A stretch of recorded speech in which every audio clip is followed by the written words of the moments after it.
USA Warrior Stories is a not-for-profit organization designed to record, archive, and share videos of veteran stories, to help veterans make a connection with one another and to help us all better understand their sacrifices for our freedoms.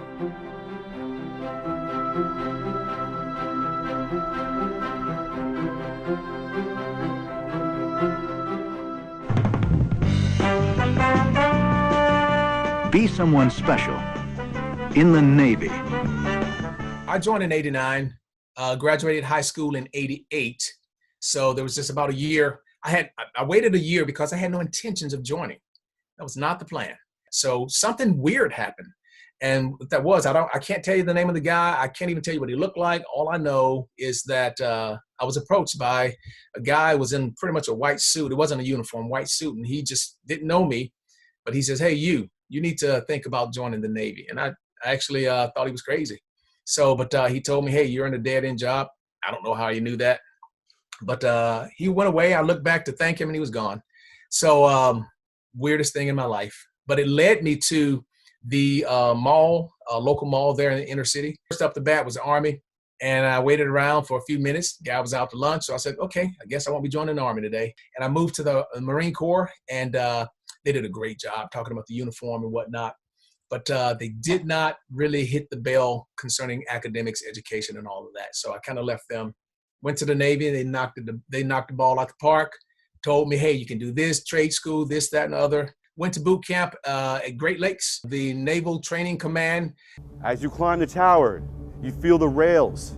You feel each step as you climb up. And guess what? Blacks don't swim.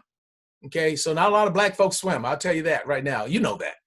So here it is. You got a country boy coming in there. No one told me. No one says, hey, you're going to have to jump off of I don't know how tall. I don't want to say it was 20 feet. It was very high. Okay, it was at least 20 feet. I think it may have been 30 feet. It was up there.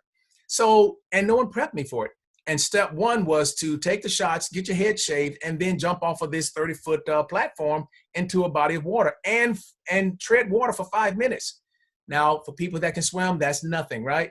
But for a black guy who hadn't been around pools that much, and you're telling me to jump off of a 30-foot cliff into some water and tread? So I tried. I jumped, and I thought I was going to die. Nearly did, because I've sunk to the bottom like a rock. So here comes a hand. Okay, get out of there. Got me out of the water. And I was so humiliated. I couldn't believe it. So they put me in the kiddie pool, and I had to basically, teach myself how to swim. And I did. I treaded water for 5 minutes, and that was, clear skies after that, but I had to get past day 2. Transition from the boot camp. Went straight to my submarine school up in Groton, Connecticut. So I'm doing well. And then here comes the instructor. Comes into class and he says, all right, there's 30 students. He says, hey, if I call your name, stay back after class today. And if I don't call your name, you're free to go on liberty. He called my name and 11 others. So I'm trying to see, clearly we're in trouble. So, okay, what's going on? I'm looking for something in common or anything. I look around, I'm like, what did I do? And I could only find one thing in common. We were all black. So anyway, so they haul us away into the commanding officer's stateroom. And we're still nervous, more nervous than a long-tailed cat in a room full of rocking chairs. So we're there, and he gets to talking, and he says, hey, you guys are here because you've done well academically, and you need to think about becoming a commissioned officer. So I'm like, what? And he went on and on. I had no idea that it was possible. Small country boy, no education. And this guy's giving me hope. So it was that moment, that man struck a chord in me that I never forgot. So as I moved forward from the A school, I did well. I graduated number 1 in the class, got a chance to go to the C school. C school was more of the same, but more technically driven. And from that C school that was in Dam Neck, Virginia, did well there. It was about 4 months. And then I went to Bangor, Washington to serve the country. So, and that's the first service platform. That's where the first submarine was. So the USS Michigan. The Michigan was one of many ballistic missile submarines, Ohio class, which are your Trident submarines, that was part of the nuclear triad. So we would go out for the complete mission 3 months or 90 days. We try to do that. Now, they change a few things here or there. That's not all submarines. That's just that particular platform and mission. And so we would cycle in and out, every 3 months. And then everyone from that command just vacates the ship, and an entirely different command comes on the ship and takes the thing over. You're on a submarine, and there's no windows. You're not seeing anything. You don't see sun, you don't see clouds, nothing. You're there, and you can go days and weeks. Now, every now and then, the sub might surface and give one or two people an opportunity to, look out the periscope. But you got a whole crew down there, and they're going day in, day out, in that kind of a vessel. And that's where I left the submarine, and I saw the power of an 06 in the military. The guy basically said, put Vann into this program, and they did it. I was like, wow. So that program was called BOOST, the Broadened Opportunity. That's an acronym, the Broadened Opportunity for Officer Selection and Training. So I went through BOOST, which is basically a year-long school preparatory by the Navy. You do well, and then they give you an SAT test. Then you move on to a college and paid for by scholarship. So that's the process. Sounds easy. I was able to get through that, and I finished college, got the degree, moved on. And not only did I get the degree, but my wife was able to graduate college as well. And we moved on to our first platform. So I got to my first ship, which was the USS John Hancock. And we did runs out to the Mediterranean, to the Gulf, and places like that. So a couple of the highlights there was, even though I was a communications officer, I was also the VBSS boarding officer. VBSS stands for Visit, Board, Search, and Seizure, for basically upholding the UN sanctions at that time against Iraq. So anyway, so my job was to go out there and make sure that there's no large container ships coming through with supplementals that would help ease the pain of the sanctions that were placed on Iraq. So we did that. May sound simple, easy job, dangerous job, because basically you're taking a small crew. The big ship is standing off, and the small crew of 12 guys or less, they're going to go on a small boat, right, called a rib, okay? And this rib is going to go out there, and basically you're going to board this vessel. You don't know what's on the vessel. You think you may know, but anyway, it's a dangerous job. And we did, as I might recall, about 50 of those boardings. The Clackering was the next ship. It was in Mayport also. So it was a frigate, and I moved on to be the ordnance officer on board the Clackering. Was the ordnance officer, but one of my collateral duties, and the Navy's really big in collateral duties. So one of my collateral duties was to be the boarding officer again. But this time, instead of being out there in the Arabian Gulf, you're now off the, in the Caribbean waters there. So we're working counter drug, narcotic operations, that kind of thing. So we had this one small boat, not too small, but that we seized because we had the intel on it that it was dirty. Turns out that vessel had nearly 14 tons of cocaine on it. And unbelievable. At the time, I believe, was the largest maritime drug bust in U.S. maritime history. But here's what that frigate did for me. The frigate, the Clackering, I keep saying frigate, the Clackering and the leadership on the Clackering, I was going to transfer my family up out of there early just because I wanted to go and try something else.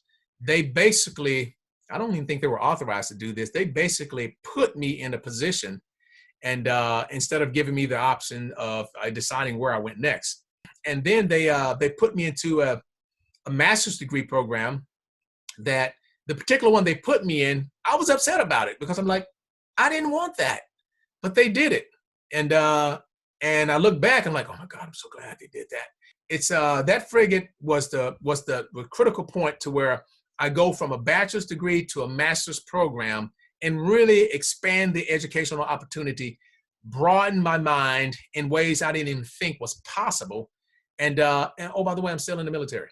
So I got to the next ship, which was the McCampbell. I was on that ship, I believe, longer than any other platform because I did what we called a back-to-back tour. It was by design, fleet up. So, so I was the weapons officer.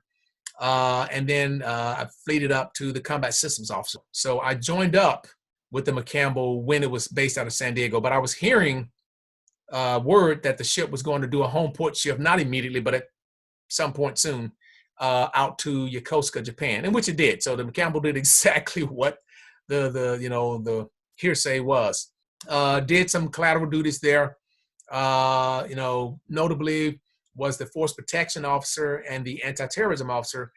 And so along that stay with the McCampbell, the George Washington, an aircraft carrier, which I was technically not supposed to be a part of the crew because I'm part of the McCampbell. The George Washington was in San Diego, and she needed help just kind of transiting from San Diego to her new home port, which is going to be Yokosuka, Japan, which was a big deal because this is a nuclear-powered carrier. The duties that I did there, the main reason why they had me there was because I was qualified on the McCampbell as one of the tactical action officers, and that is a position on the ship where you basically, it's a leadership position under the captain and the executive officer. It's a leadership position to help what we call fight the ship, so help lead in fighting. So you're the tactical leader in fighting the ship. That was a great opportunity.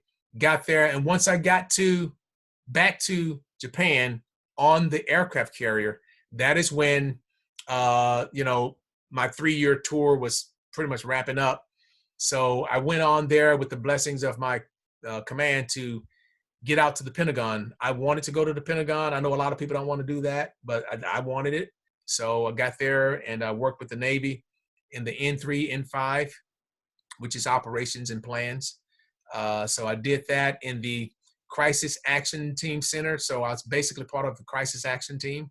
One of the crises that did happen was Maersk, Alabama. Pirates boarded the Maersk, Alabama last week. Captain Richard Phillips surrendered himself. Pirates held him hostage on a lifeboat until U.S. Navy sharpshooters killed 3 pirates and captured another.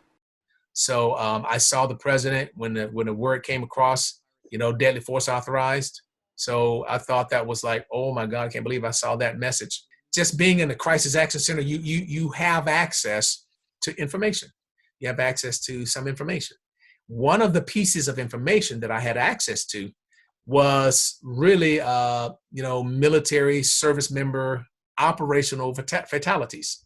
So whenever service members would get killed in action or something happens of that sort, and we lose another service member, there's an email popped up, and it just it made things real to me, because now you're looking at emails just coming in like that, service members are dying, and you really see the gravity of freedom is not free. You really see it when you're in that seat. So the Army needed help with Iraq, Afghanistan, that whole war effort that was going on out there, right? So, and to make all that happen, the other services would provide a percentage of their manpower to augment for strength. So guess what? I was tapped on the shoulder for a potential IA, individual augmentation. I went ahead and told them, no, I don't want to do it. But I said, nah, if you can't find anybody else, I'd be willing to, but no, I don't want to do it. They didn't hear the no. All they heard was yes. So there I go, off to Afghanistan. I clocked 20 years at the Pentagon here shortly. Nice retirement. Did my 20. God bless you all. Peace out. No. Right there at 19 plus, the Navy decides to send me off to the most hostile area possible right before I get to 20. Navy's going to ship me out. And this is not a Navy war. This is an Army war. I'm in the Navy. What am I doing in the Army war? So what a way to end your career. 19.7 years in the Navy, last 3 months in the Army, and you die. So that's what I was thinking. So I got out there and got into Afghanistan, and it was definitely Army. So my job was to work for senior officers that were, as I recall, some of them, the ones that I worked directly for, were at the 82nd Airborne Division, which is, those are the fast guys. So I was at Bagram, Air Base Bagram, and basically I went with a team, small team. I had on an Army uniform technically, but Navy with the Navy sign there. So, and basically I would take a team, or assist in taking a team as the guy in command or the guy, in second command. And we would do force protection, vulnerability assessments of all of the FOBs. FOB is a forward operating base. And those FOBs are all over Afghanistan in patches, here and there. And some of them are surrounded by the bad guys. Okay, that's basically what it is. So that being said, you need to make sure that those bases, those FOBs, are fortified. They have to be protected. Mixed group of Army, Navy, Air Force, and Marines all serve as part of a force protection team, which provides one of the first lines of defense for their base. Basically, I was there to help ensure that the troops, were being protected, not just some sitting ducks out there. So, and during that, I was able to go from FOB to FOB, and I could see how vulnerable they were at the time. We were building up fortifying them, but at that time, a lot of those FOBs were vulnerable. And I will never forget I would talk to some of the crew members that were on these convoys that were going out in Humvees and different things. And I would get into the truck and I'd sit down with a young 20-year-old soldier, and I would just talk to them because I know they're about to go on a mission. And I said, "Hey, how you doing?" He says, "Oh, I'm doing fine, sir, doing great." And I said, "What you doing?" "Oh, just get my grades ready, make sure I get this stuff ready to go." Their mind was mission focused. Their mind was not, "Oh my God, am I going to die?" Their mind was ready to get the job done. No fear, focus, you trained, make America proud. That's what it was. Some of them did not come back. But that attitude that they had is really the best that we have to offer in the country. To see those young guys, go and they're just ready. They're not worried about nothing. I'm going to go and do my job.